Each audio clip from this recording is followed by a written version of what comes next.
Guys, reserve bank of இந்தியாவிலேருந்து வந்திருக்கக்கூடிய ஒரு நியூ பெர்மனன்ட் கவர்மெண்ட் ஜாப் பற்றி தான் இந்த வீடியோவில் நம்ம பார்க்க போகிறோம். ஸோ இதுக்கு வந்து பார்த்திங்கன்னா நீங்கள் May 6 வரைக்கும் அப்ளை பண்ணலான்ற மாதிரி சொல்லியிருக்காங்க. அண்ட் இதுக்கு வந்து பார்த்திங்கன்னா 47,000க்கும் மேலே வந்து பார்த்திங்கன்னா சேலரி சொல்லியிருக்காங்க அப்ராக்சிமேட்டாக மந்த்லி.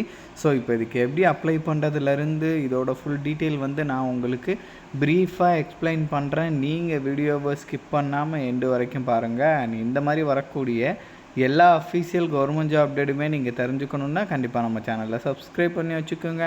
நம்மளோட டெலிகிராம் அண்ட் வாட்ஸ்அப் குரூப்பில் நீங்கள் ஜாயின் பண்ணலான்னா அதோட லிங்க் டீட்டெயிலுமே கீழே டிஸ்கிரிப்ஷனில் கொடுத்துருக்கேன், அதுலேயுமே ஜாயின் பண்ணி.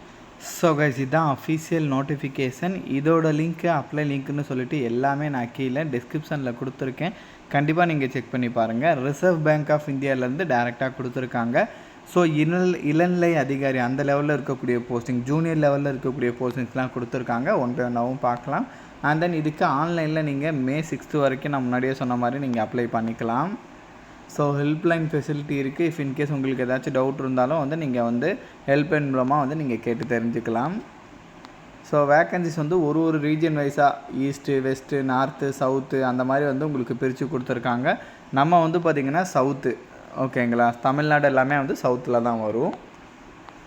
ஸோ இதில் வந்து உங்களுக்கு தமிழ்நாடுன்னு மட்டும் கிடையாது, நீங்கள் ஒரு இந்தியன் சிட்டிசனாக இருந்தாலே இதுக்கு எலிஜிபிள் தான். தாராளமாக வந்து நீங்கள் வந்து அப்ளை பண்ணிக்கலாம். ஏஜை பொறுத்த வரைக்கும் மினிமம் 20 இயர்ஸ் சொல்லியிருக்காங்க. மேக்ஸிமம் 30 இயர்ஸ் வரைக்கும் இருக்கிறவங்க எலிஜிபிள். இது இல்லாமல் நீங்கள் SC/ST கேட்டகரியாக இருந்தீங்கன்னா உங்களுக்கு 5 இயர் எக்ஸ்ட்ரா ஏஜில் ரிலாக்ஸேஷன் இருக்குது. 35 வரைக்கும் நீங்கள் எலிஜிபிள். ஓபிசியாக இருந்தீங்கன்னா 3 இயர் எக்ஸ்ட்ரா ஏஜில் ரிலாக்ஸேஷன் இருக்குது, நீங்கள் 33 வரைக்கும் எலிஜிபிள். அண்ட் PWD கேட்டகரியாக இருந்தீங்கன்னா 10 இயர்ஸ், 13 இயர்ஸ், 15 இயர்ஸ் வரைக்கும் கூட ஏஜில் ரிலாக்ஸேஷன் இருக்குது. கண்டிப்பாக செக் பண்ணிக்கோங்க. ஸோ இப்போ குவாலிஃபிகேஷன்ஸ் பொறுத்த வரைக்கும் பார்த்தீங்கன்னா போஸ்டிங்ஸில் வந்து ஜூனியர் லெவலில் இருக்கக்கூடிய போஸ்டிங்லேயே ஜூனியர் இன்ஜினியரிங் வந்து கொடுத்துருக்காங்க. ஸோ அதில் ஜூனியர் இன்ஜினியரில் சிவில் டிபார்ட்மெண்ட்டில் 3 இயர் டிப்ளமோ வந்து நீங்கள் சிவில் இன்ஜினியரிங் படிச்சிருந்தீங்கன்னா நீங்கள் இதுக்கு எலிஜிபிள் அப்படின்ற மாதிரி சொல்லியிருக்காங்க.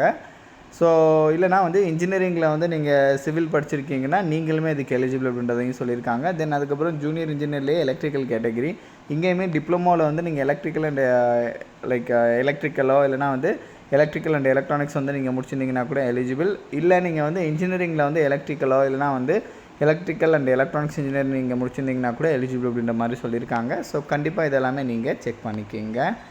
ஸோ தென் அதுக்கப்புறம் வந்து பார்த்திங்கன்னா இதோட எக்ஸாம் பேட்டர்ன் கொடுத்துருக்காங்க. ரொம்ப முக்கியம், லாங்குவேஜ் ப்ரொஃபிஷியன்சி டெஸ்ட் இருக்குன்றதையும் சொல்லியிருக்காங்க. அதாச்சும் இப்போ வந்து நீங்கள் சவுத்து, நார்த் அந்த மாதிரிலாம் கொடுத்துருக்காங்க இல்லையா, தமிழ்நாட்டில் போஸ்டிங்ஸ் இருக்குன்னா தமிழ் கண்டிப்பாக வந்து உங்களுக்கு தெரிஞ்சிருக்குன்றதையும் சொல்லியிருக்காங்க.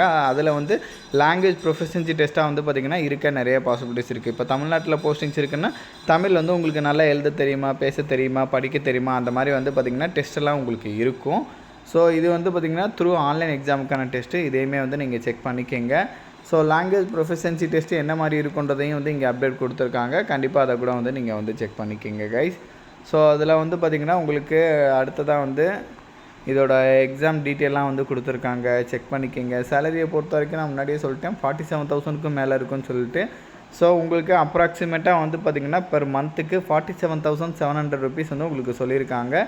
கண்டிப்பாக இதெல்லாமே வந்து நீங்கள் செக் பண்ணிக்கோங்க. பேசிக்ஸு, அலவன்ஸு எல்லாமே சேர்த்து வந்து இங்கே கொடுத்துருக்காங்க.